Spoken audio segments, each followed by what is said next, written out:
မြန်မာနိုင်ငံမှာဘယ်သူမှမကျင်းပဘူးတဲ့တီလေးတွေနဲ့အတူမင်္ဂလာပွဲကြီးကိုကျင်းပခဲ့တဲ့ပိုင်တကွန်ပရိသတ်များအားလုံးပဲမင်္ဂလာပါရှင်။ပိုင်တကွန်ကတော့သိချရတဲ့ချစ်သူကောင်မလေးမလေးမြဖူးကိုတယောက်တည်းအပိုင်ဆိုင်လိုက်ပြီဆိုတဲ့အကြောင်းကြီးကျယ်ခမ်းနားလာတဲ့မင်္ဂလာပွဲကြီးတွေတပွဲပြီးတပွဲကျင်းပက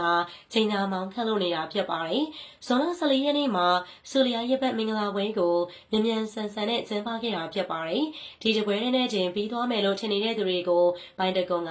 ဇွန်လ18ရက်နေ့မှာဒုတိယမြောက်ပွဲကြီးနဲ့ကျင်းပပြလိုက်တာပါဇွန်လ18ရက်နေ့ပွဲကတင်နာပွဲဖြစ်တဲ့အတွက်ညပိုင်းမှာကျင်းပခဲ့တာဖြစ်ပါတယ်အနောက်တိုင်းမှာကျင်းပကြသလိုပါတီမင်္ဂလာပွဲပုံစံမျိုးဖြစ်ပါတယ်မလေးမြဖူးနဲ့ပိုင်တကွန်တို့ကဝတ်စုံ3စုံနဲ့မင်္ဂလာပွဲကြီးကိုကျင်းပခဲ့ကြတာဖြစ်ပါတယ်ဒီအထိတော့ပိုင်တကွန်ရဲ့မင်္ဂလာပွဲကအခုနောက်ပိုင်းမှာမြန်မာနိုင်ငံရဲ့ဒိဋ္ဌိကျဲတတိကြီးတွေကျင်းပတဲ့မင်္ဂလာပွဲအမျိုးအစားတွေထဲမှာပါနေတုန်းဖြစ်ပါတယ်ဟိုထူးခြားတဲ့မင်္ဂလာပွဲလို့လည်းဆိုနိုင်တာကတော့သူသိချရတဲ့တီလေးတွေကိုမင်္ဂလာပွဲမှာပါဝင်စေခဲ့တာပါပိုင်တကွန်ကတော့တီလေးတွေကိုအရန်ချစ်တတ်တဲ့မင်းသားတစ်ယောက်ဆိုတာအားလုံးလည်းသိကြမှာပါပိုင်တကွန်ချစ်တဲ့သူတိုင်းကသူသိချရတဲ့တီလေးတွေကိုပါလိုက်ချစ်ပေးရတာပါဘဝတစ်ခုလုံးကိုပေါင်းဖက်မဲ့မန်လေးမြဖူးကလည်းတီလေးတွေကိုချစ်တတ်တဲ့ပိုင်တကွန်ရဲ့စိတ်ကိုလက်ခံပေးရပါတယ်ပိုင်တကွန်ကအခမ်းအနားတွေကိုပထမဆုံးရှောင်းလန်းလာတဲ့မင်္ဂလာပွဲကြီးအစမှာ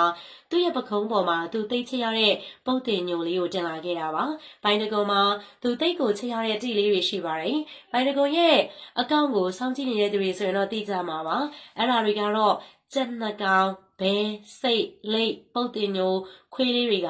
သူအချစ်ဆုံးတီလေးတွေဖြစ်ပါတယ်ခွေးညိုရောင်လေးကတော့သူအရန်ကိုချရတဲ့အချစ်ဆုံးကောင်လေးဆိုရင်လည်းမမှားပါဘူးပိုင်တကွန်ရဲ့စိတ်ဆန္ဒအရဆိုရင်တော့ဒီတီလေးတွေအားလုံးကိုမင်္ဂလာခမ်းမတွေခေါ်ထားကြတာပါဒါပေမဲ့လည်းတီလေးတွေကဒီလုံးတန်နဲ့လူများတဲ့တံကိုခံနိုင်မှာမဟုတ်ပဲထွက်ပြေးသွားနိုင်ပါတယ်ဒါအပြင်လာတဲ့ဧည့်သည်တွေလည်းကြောက်မှစိုးရိမ်တဲ့အတွက်ပုတ်တင်ညိုတကောင်နဲ့ဟိုသာမင်္ဂလာခမ်းမတွေကိုခေါ်ထားခဲ့ရတာပါပိုင်တကွန်ကသူ့ဘဝရဲ့အမတ်တရားအဖြစ်ရဆုံးဖြစ်ရမယ့်ဒီနှစ်မှာသူသိချရတဲ့တီလေးတွေကိုပါနေဖို့မဖြစ်အောင်စီစဉ်ခဲ့တာပါအဲ့ဒါကတော့မင်္ဂလာပွဲကျင်းပနေချိန်နောက်ခံ background အဖြစ်သုံးတဲ့ TV ကြီးမှာသူ့ရဲ့တီလေးတွေကို anime နဲ့ရုပ်လုံးသွင်းပြီးတော့ဖော်ပြထားခဲ့တာဖြစ်ပါတယ်သူ့အိမ်မှာမွေးထားတဲ့ခွေးညိုရောင်လေးကြက်အဖြူလေးတွေလိတ်စိတ်ပုတ်တင်ညိုလေးတွေနဲ့တပုံစံလေးဖြစ်အောင် anime ဖန်ပြီးခိုင်းထားပြီးတော့နောက်ခံနေနဲ့ပြထားခဲ့တာပါဒါကြောင့်မို့လဲပိုင်တကွန်က